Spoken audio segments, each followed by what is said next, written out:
से वो स्पष्ट हो पाएगा कि क्या है। पोस्टमार्टम रिपोर्ट अभी हम लोग को मिला नहीं है। हम लोगों ने रिक्वेस्ट किया है कि वो जल्द दे दें। जैसे ही आता है उससे स्पष्ट होगा कि ये हत्या है या एक्सीडेंट का मामला है। इसमें चंदन मिश्रा को कितनी गोलियां लगी, पीएम रिपोर्ट आई है? ये अभी पीएम रिपोर्ट हम लोगों को नहीं प्राप्त हुई है और इसलिए अभी इस पर हम कमेंट नहीं कर पाएंगे। कितना को क्या बरामद होता है? ये इन्वेस्टिगेशन का पार्ट है। अभी इसको हम लोग आपको डिटेल्स नहीं देंगे।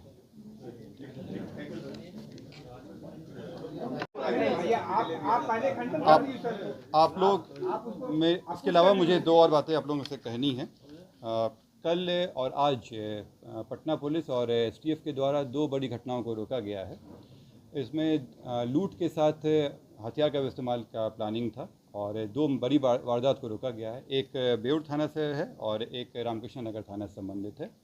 इसमें तुरंत कार्रवाई करते हुए दोनों घटनाओं को रोक लिया गया और जो अपराधी हैं वो उनका पूर्व में भी आपराधिक इतिहास रहा है। कई लूट की घटनाएं किए हैं।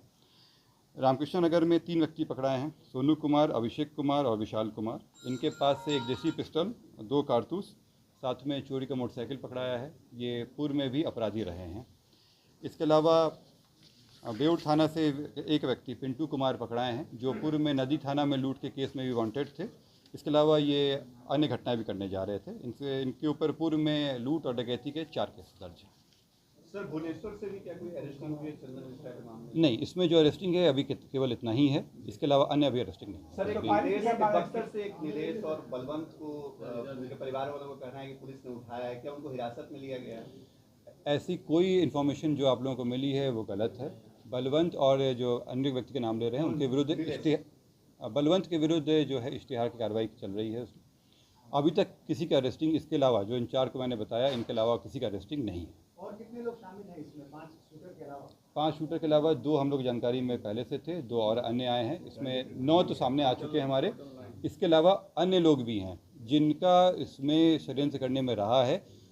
ये जो 9 लोग हैं ये तो डायरेक्टली वहाँ पे थे। इनके अलावा अन्य लोग थे जिनसे जो हथियार सप्लाई किए, जो रेकी कराने में मदद किए। अभी और लोग इसमें आएंगे। आप कह रहे हैं कि स्पॉट पर 9 लोग थे जो मदद थे? इसमें जो डायरेक्ट रेजिस्टेंस होता है, जो घटना करने में तुरंत जो किया जाता है, उसमें अभी तक हम लोग 9 लोगों के नाम आए हैं। बाकी अनुसंधान का विषय है और जो बाकी लोगों का इसमें रहा है, जैसे हथियार सप्लाई करने में हो, उनको लॉजिस्टिक सप्लाई करने में हो, उन सब के अभी नाम आना बाकी है। सर, पूछताछ में क्या बताया जेल में? ये अनुसंधान का विषय है और जैसा अनुसंधान में सामने आएगा बातें बता देंगे आपको। शेरू से पूछताछ हुई है? ये हॉस्पिटल की जो बात है इस पर हम लोग जांच कर रहे हैं कि कैसे बिना रोक टोक के, बिना किसी जांच के वो अंदर चला गया। और जिस तरह से वो गया है ये क्लियर था कि पहले भी वो वहाँ पर जाता था।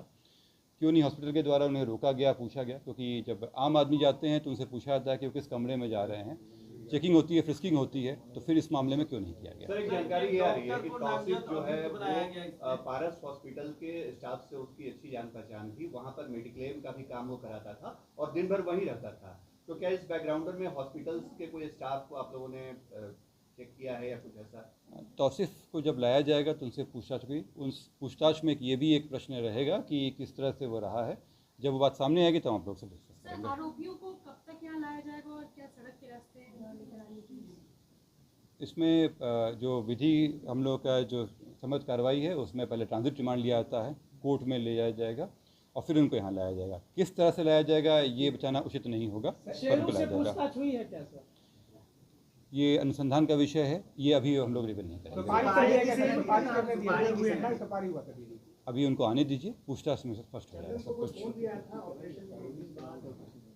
ये चीज़ें जब तक आप लोगों को एविडेंस के साथ हम लोग प्रस्तुत ना कर दें, अभी उस पर हम लोग कमेंट नहीं करेंगे। सर, पुलिस की लापरवाही भी सामने आई है? पुलिस की लापरवाही आने पे ही कुछ लोगों पे कार्रवाई हुई है और अगर किसी अन्य की भी आती है तो उस पर भी कार्रवाई होगी। अभी हथियार बरामद भी नहीं है। एक डॉक्टर का नाम आया था, उनसे भी पूछताछ हुई है क्या? देखिए, इसमें कई लोगों से पूछताछ हुई है और कई जगहों पर, कई शहरों में पूछताछ चल रही है। तो डिटेल्स स्पेसिफिक आपको हम नहीं दे सकते। किस रास्ते से आए, किस रास्ते से भागे? जैसे मैंने बताया कि ये अभी कलकत्ता से हुए हैं, तो कलकत्ता भागे हैं। कुछ जो लोग हैं वो अन्य जगह पर गए हैं। हॉस्पिटल आने के भी एविडेंस हैं, आने दीजिए इन लोगों को, इनसे पूछताछ होगी कि जो इनको सप्लाई किया गया था मोटरसाइकिल और गाड़ियाँ जो थी वो कहाँ से। महीना की बात आ रही है सर, सामने आई थी। हम लोग अभी 4 लोग को ला रहे हैं पूछताछ के लिए। अगर अन्य किसी की भी आएगी बात तो उन पर कार्रवाई होगी। दोनों बाइक बरामद हुआ? अभी बरामदगी नहीं है, अभी इन लोगों के साथ ही पूछताछ होगी, उसके बाद बरामदगी होगी। गाड़ी जो लेके गए थे उसकी बरामदगी हो गई है। गाड़ी बरामद। क्या कलकत्ता के रास्ते कहीं बाहर भागने की भी प्लानिंग थी सर? ये आने दीजिए तो ये आने पे स्पष्ट होगा। सर बैंक मैनेजर का जो कब मिला था उस आप लोग अवगत हैं कि 17 तारीख को चंदन मिश्रा के हॉस्पिटल में गोली मारकर हत्या कर दी गई थी और इसमें जो शूटर्स थे वो अलग अलग जगहों पर भाग गए थे। अनुसंधान शुरू करते हुए पटना पुलिस के द्वारा विभिन्न जगहों पर रेड छापामारी लगातार की जा रही थी और इसमें कई लोगों से पूछताछ की गई। इसमें जब टीम को भेजा गया अलग जगहों पर तो जो इसमें मेन शूटर थे तौसीफ, उनको कलकत्ता में घेरा गया। कलकत्ता पुलिस, कलकत्ता एसटीएफ के द्वारा बहुत ही सराहनीय सहयोग दिया गया हम लोगों को और उस सहयोग के बदौलत ही तौसीफ की गिरफ्तारी कलकत्ता से हो पाई है। तौसीफ के साथ 3 अन्य व्यक्ति भी वहाँ पे मिले हैं जिनका इस षड्यंत्र में रोल रहा था। अभी तक जो प्रिलिमिनरी पूछताछ हुआ है इसमें ये बात आई है कि तौसीफ के भाई हैं, मौसेरे भाई हैं निशू खान, उनके घर पे ये सारे षड्यंत्र रचा गया था। षड्यंत्र रचने में कई जगहों से इनपुट आया था लेकिन निशू खान के घर पे ही लोग जमा हुए थे, वहीं से ये कार्य किया गया था। निशू खान के अलावा जो 2 व्यक्ति और पकड़ाए हैं ये उनके सहयोगी रहे हैं और उसमें उनके भागने में सहयोग किया गया था। तौसीफ खान पूर्व में भी अपराधी रहे हैं, इन पे पूर्व में NDPS, arms act, attempt to murder का केस रह चुका है। निशू खान के ऊपर भी रंगदारी और आर्म्स एक्ट के केस पहले भी रह चुके हैं। इसमें बाकी जो 2 लोग हैं, 2 लोगों के बारे में आपराधिक इतिहास हम लोग निकलवा रहे हैं। इन चारों को कलकत्ता में पकड़ा गया है। कलकत्ता में पकड़ने के बाद इसमें विधिवत इनका ट्रांजिट रिमांड के लिए अप्लाई किया गया है। ट्रांजिट रिमांड लेकर इनको यहाँ लाया जाएगा और फर्दर पूछताछ किया जाएगा। इसमें मैं फिर से पटना पुलिस के तरफ से कलकत्ता पुलिस और कलकत्ता एसटीएफ के लिए बहुत ही शुक्रगुजार हूँ कि जिस तरह से उन्होंने सहयोग किया है इसी तरह से ये सहयोग अपेक्षित है और हम सभी जितने भी अलग अलग जगहों के पुलिस हैं एक दूसरे को सहयोग करें तो ये अपराध पे एक बड़ी चोट हम लोग कर सकते हैं। सर इसमें निशू खान का स्टेटमेंट आया है कि वो इसमें इन्वॉल्व नहीं था और वो वहाँ था भी नहीं। निशू खान के घर पे ही ये कार्रवाई हुई थी और निशू घटना के थोड़ी देर पहले ही निशू खान ने अपनी गाड़ी से इन लोगों को लेकर भागा। वो गाड़ी में मौजूद था, उसी की गाड़ी का इस्तेमाल किया गया था, उसके एविडेंस आए हैं हम लोगों के पास। बाकी जो अनुसंधान का विषय है, अनुसंधान में जैसा आता है उस हम कार्रवाई करेंगे। क्या किया गया? ये सब अनुसंधान का विषय है। जब उनको ट्रांजिट रिमांड से यहाँ लाया जाएगा, कोर्ट में प्रस्तुत किया जाएगा, फिर हम लोग रिमांड लेकर उनसे पूछताछ करेंगे।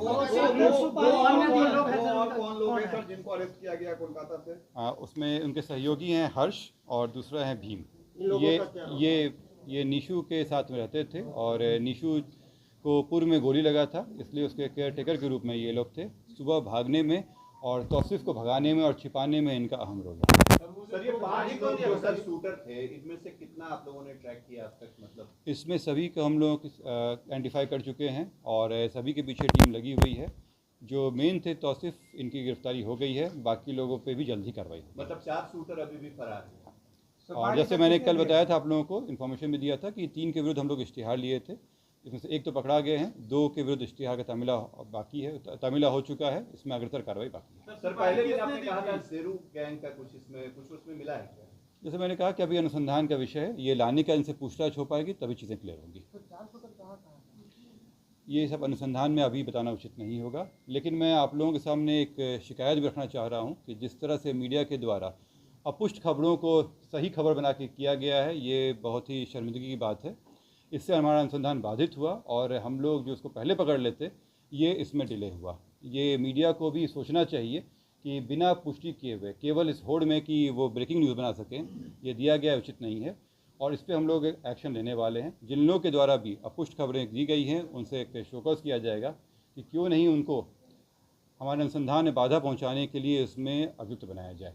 और मीडिया से भी मेरी हिदायत है कि समय समय पे हम लोग और पटना पुलिस और बिहार पुलिस के द्वारा आप लोगों पे से वार्ता किया जाता है जो भी पुष्ट खबरें होंगी वो उस पर डाले जाएंगे। अब पुष्ट खबरें फैलाना ये अफवाह भी है और हमारे अनुसंधान को बाधित भी करता है।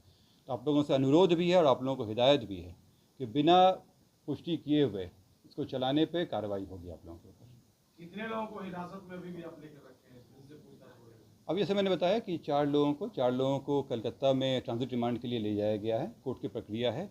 इसके अलावा बाकी लोगों से पूछताछ चल रही है। अभी इसके अलावा अन्य अरेस्टिंग अभी नहीं है। सर हत्या हुई है, हत्या का कारण हम लोग जानना चाहेंगे। आप अच्छा, नहीं पार्टी बताएंगे करना और आप चाहिए। कहेंगे कि ये हिदायत अपुष्ट है, है। मीडिया अपुष्ट चलाती है, ये तो आपत्तिजनक बात है।